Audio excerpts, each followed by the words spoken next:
एक बात और कहेंगे कि जो भी व्यक्ति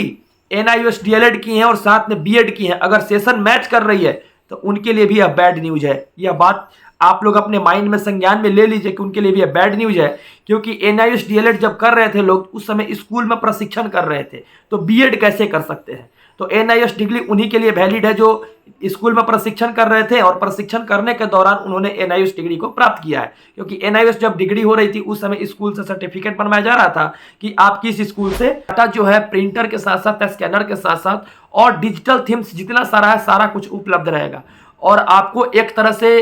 ऐसा किया जाएगा कि आप उसको चर्चा नहीं कर सकते हैं। इसलिए जो फर्जी अभ्यर्थी हैं वो DB में ना ही जाए तो सही रहेगा, नहीं तो आपका लेकिन सीटेट अपेयरिंग वाले के लिए एक तो अतुल सर को बोलेंगे कि हमारी एक गुजारिश रहेगी और नम्र निवेदन रहेगा और हाथ जोड़कर मैं निवेदन करूंगा उनको कि जो सीटेट अपेयरिंग वाले लोग हैं जिनकी मेरिट साथ बन रही है, बहुत सारे कैंडिडेट ऐसे हैं जो फेल कर गए हैं, मतलब जिनकी।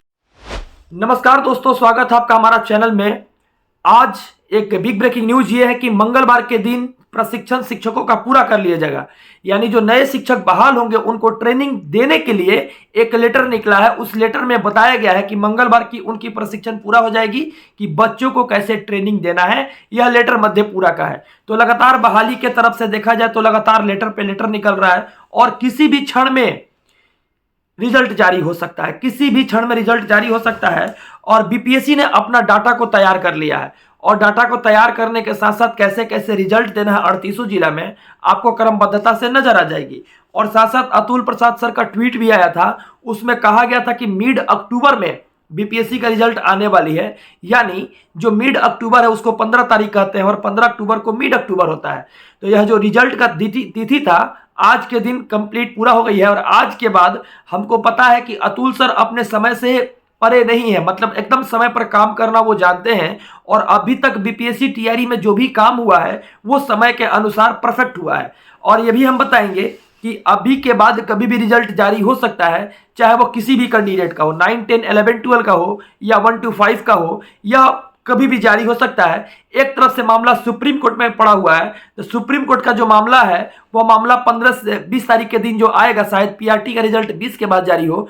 लेकिन 9, 10, 11, 12 का रिजल्ट कभी भी जारी हो सकता है। और साथ साथ ये भी बताएंगे कि लेटर पे लेटर जो जारी हो रहा है, बिहार सरकार जल्द से जल्द सारे लोगों को बहाल कराना चाहती है, इसलिए प्रशिक्षण भी पूरा कर ली है। और अपर मुख्य सचिव के द्वारा ये VC जो किया गया था 14 तारीख के दिन, उसमें कहा गया है कि मंगलवार के दिन तक जो शिक्षक प्रशिक्षण देने वाले हैं पूरे 38 जिला में, उनकी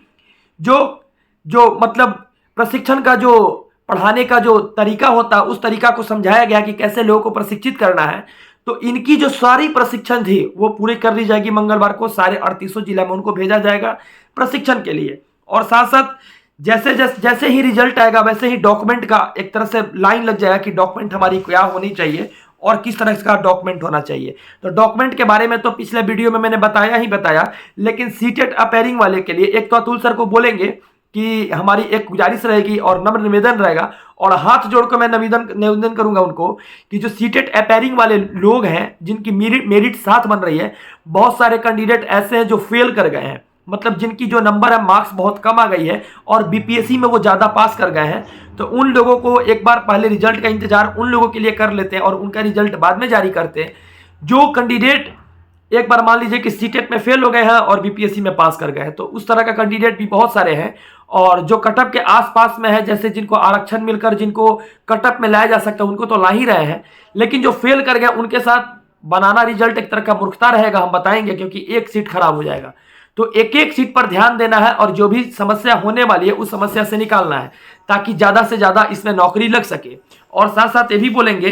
कि बहुत सारे भाई ऐसे हैं जो फर्जी डॉक्यूमेंट लेकर, जैसे सीटेट में आपको पता होगा पीछे बार भी थंबनेल गलत दिए होंगे, आई रेटिना गलत दिए होंगे, सिग्नेचर गलत किए होंगे, दूसरे के बगल में बैठकर एग्जामिनेशन दिए होंगे। तो वो सारी डाटा जो है प्रिंटर के साथ साथ, स्कैनर के साथ साथ और डिजिटल थीम्स जितना सारा है सारा कुछ उपलब्ध रहेगा और आपको एक तरह से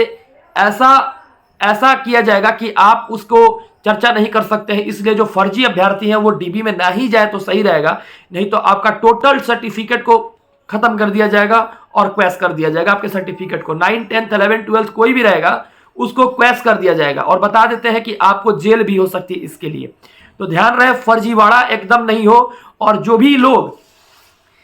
लोग हैं जो डॉक्यूमेंट बनाए हैं, जो लोग अपलोड किए हैं, जितने सारे डॉक्यूमेंट अपलोड हुआ है वह लेकर जाएंगे। और साथ साथ ये भी हम बताए थे पिछला वीडियो में कि जितने सारे डॉक्यूमेंट में किसी का नाम में, पापा का नाम में, स्कूल का नाम में, चाहे इधर उधर कोई भी मिसअंडरस्टैंडिंग हुई है, चाहे किसी का नाम बीच में स्पेस खत्म हो गया तो किसी का दिक्कत हो गया, किसी का सीटेट सर्टिफिकेट, कोई भी प्रॉब्लम हो, दुनिया का कोई भी डॉक्यूमेंट संबंधित प्रॉब्लम हो, एक है अपने जिला में जाकर फर्स्ट क्लास मजिस्ट्रेट से आप एफिडेविट बनवा लीजिए। यही एफिडेविट आपको काम करेगा। और यही एफिडेविट आपको जब डॉक्यूमेंट वेरिफिकेशन होगा तो उस समय यही एफिडेविट दिखाकर आप उस समय बोलिएगा कि डॉक्यूमेंट मेरा ही है, मिसप्रिंट से वो गलती हो गई है। और साथ साथ ये भी बताएंगे आवासीय, जातीय और साथ साथ बहुत सारे लोग ऐसे थे पेपर 1 बीपीएससी में बिना एसटीईटी के बैठ गए थे और एसटीईटी में अभी तक कोई संशोधन का प्रक्रिया नहीं आई थी। उनके लिए भी हम बोलेंगे कि पेपर 9, 10, 11, 12 में जो भी बैठ गए थे पेपर में और आप एसटीईटी नहीं दिए थे, अब बहुत पहले एक बार और भी डॉक्यूमेंट वेरिफिकेशन हुआ होगा, आप एसटीईटी नहीं दिए थे, आप पेपर बीपीएससी के पेपर में बैठ गए थे, तो ये आपके लिए बैड न्यूज है। अगर आप जाते हैं वहां पर तो दिक्कत होगा क्योंकि एसटीईटी अनिवार्य था और एसटीईटी जब नहीं बैठे हैं वहां पर प्रॉब्लम हो गई होगी। इसलिए सोच समझकर किसी भी कार्य को कीजिएगा क्योंकि यह एक छोटा मोटा कमीशन नहीं है, यह बीपीएससी आयोग है। इस आयोग के माध्यम से आपको समस्या का बहुत ज्यादा समस्या हो जाएगी और आपके कैरियर पे भी बात बन जाएगा। इसलिए इस चीज को ध्यान रखना है और इस चीज को हमेशा इंप्लीमेंटेशन करना कि गलत हमसे कुछ भी नहीं हो। खासकर आवासीय, जातीय जो बनाए हैं एनसीएल, क्योंकि सीटेट में जो आपका पता दिए होंगे उसे पकड़ा सकता है। जैसे मान लीजिए कि आप उत्तर प्रदेश के हैं या आप झारखंड से हैं या आप मध्य प्रदेश से हैं या आप दिल्ली से हैं या तमाम जगह किसी भी जगह से, बंगाल से, कहीं भी है, तो आप सीटेट में और 10th में 12th में जो भी आपका जहां से वहां से आपका पढ़ाई लिखाई हुई है उन लोगों पर सरकार खासकर नजर बनाकर बैठी रहेगी। उन लोगों का भी सर्टिफिकेट को जब्त कर देगी अगर गलत तरह के आप बनाए होंगे ये सब कागजात तो। और साथ साथ ये भी बोलेंगे कि मैं सलाह देना चाहता हूं सीटेट वाले जो गलत कैसे सीटेट पास किए हैं उन सारे भाइयों को भी हम सलाह देना चाहेंगे कि जब डॉक्यूमेंट वेरिफिकेशन हो तो आप उसमें नहीं जाइए, नहीं तो आने वाला पेपर में बैठ भी नहीं पाइएगा और बहुत बिना मतलब का 5 साल का आपको मतलब 5 साल के मान लीजिए कि जेल ही कर दिया सरकार तो क्या करिए, क्योंकि गलत डॉक्यूमेंट आपको पता होगा कि आप आईपीसी के कौन से धारा में आप जा सकते हैं। और एक बात और कहेंगे कि जो भी व्यक्ति एनआईओएस डीएलएड की हैं और साथ में बीएड की हैं, अगर सेशन मैच कर रही है तो उनके लिए भी यह बैड न्यूज है। यह बात आप लोग अपने माइंड में संज्ञान में ले लीजिए कि उनके लिए भी यह बैड न्यूज है, क्योंकि एनआईओएस डीएलएड जब कर रहे थे लोग उस समय स्कूल में प्रशिक्षण कर रहे थे, तो बीएड कैसे कर सकते हैं। तो एनआईओएस डिग्री उन्हीं के लिए वैलिड है जो स्कूल में प्रशिक्षण कर रहे थे और प्रशिक्षण करने के दौरान उन्होंने एनआईओएस डिग्री को प्राप्त किया है, क्योंकि एनआईओएस जब डिग्री हो रही थी उस समय स्कूल से सर्टिफिकेट बनवाया जा रहा था कि आप किस स्कूल से आप कार्यरत है। तो एक बात ये हो गई। और साथ साथ ये भी कहेंगे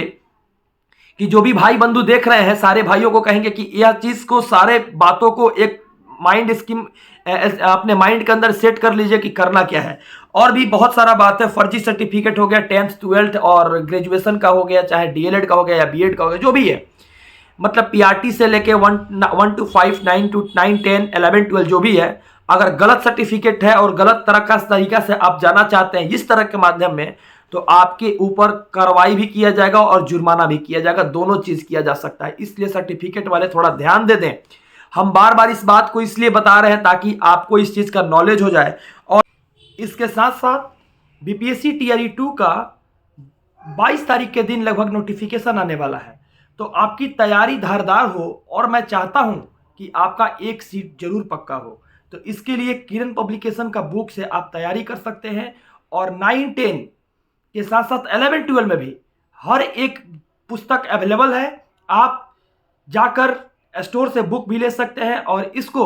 लेने के बाद आपको तैयारी करने में काफी कुशलता भी मिलेगी। और इसके साथ भी और मधेपुरा से जो लेटर निकल के सामने आया है उसको भी कम्युनिटी पोस्ट में मैं लगा दे रहा हूं। जो व्यक्ति अगर चैनल को सब्सक्राइब नहीं किए हैं उसको देख लेंगे, चैनल को सब्सक्राइब कर लेंगे तो कम्युनिटी का ऑप्शन खुलेगा, उसमें जाकर मधेपुरा का लेटर आपको नजर आ जाएगा कि सरकार बहाली करने की मूड में है। और आप लोगों के लिए फिर से बीपीएससी टीआरई 2 पर आगे में हम बात करेंगे डोमिसाइल नीति पर, और साथ साथ बीपीएससी टीआरई 2 का सिलेबस जो भी रहेगा हम लोग बात करेंगे। और जैसा जैसा अभी लेटर आते जाएगा उसको भी मैं एक्सप्लेन करूंगा। नए अगर हैं आप चैनल पे तो सब्सक्राइब कीजिए, लाइक कीजिए और डिस्क्रिप्शन बॉक्स में जो लिंक दी है उसको फॉलो भी कीजिए, फेसबुक है, ट्विटर है, ताकि आगे भी जुड़कर हम लोग मिलकर काम कर सके। जय हिंद, जय भारत।